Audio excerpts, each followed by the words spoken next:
আটের থেকে যদি কোনো ভাড়া কেউ বেশি নেয় এই ব্যাপারে আপনারা বিআরটিএ কর্তৃপক্ষকে অবশ্যই জানাবেন।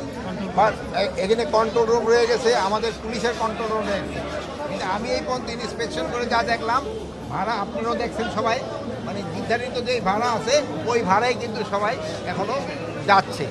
দুই একটা ছোটোখাটো কমপ্লেন আছে, ওটার এগেনস্টে আমরা অলরেডি ব্যবস্থা নিচ্ছি। তা আমরা সবাই মিলে দোয়া করব যাত্রীরা যেন ভালোভাবে যেতে পারে, তারপর রাস্তাঘাটে যেন কোনো অসুবিধা হয় না। আপনারা দেখছেন, আমি ড্রাইভারও জিজ্ঞেস করে দেখছি তারা পুরাটা রেস্ট পায় কি না। যেহেতু ড্রাইভাররা যদি রেস্ট না হয় তো অনেক সময় দুর্ঘটনার একটা সম্ভাবনা থাকে। এই জন্য ড্রাইভারও যেন রেস্ট পায় এই ব্যবস্থার জন্য মালিকদেরও বলা হয়েছে এরা যেন রেস্ট পায়। এবং দুই একটা আপনাদের সামনে চেক করে দেখা হয়েছে তারা মোটামুটি রেস্ট পেয়েছে। এই তো ছিল।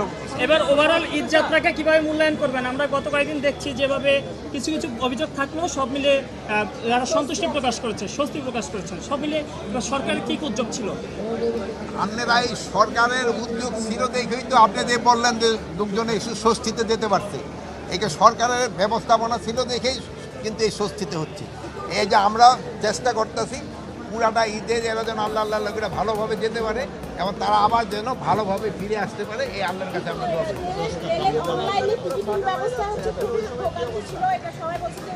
আমি রেলের ওখানে তো যাইনি, আমি যদি আগামীকাল গেলে আমি হয়তো সেসব বলতে পারবো। সবারই সত্যি হচ্ছে এখন রাজধানীটা পুরোটা খালি হয়ে যাচ্ছে।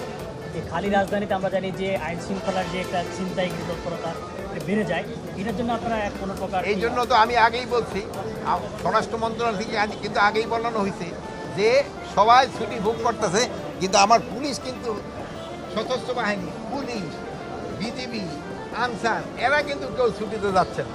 এরা কিন্তু এই নিশ্চিতভাবে যেন এই মানে আইন শৃঙ্খলা যেন ভালো থাকে এই জন্য তারা কাজ করে থাকে। এই জন্য আপনারা কিন্তু তাদের একটু ধন্যবাদ দেওয়া দরকার। এরা কিন্তু কেউ ছুটিতে যাচ্ছে না।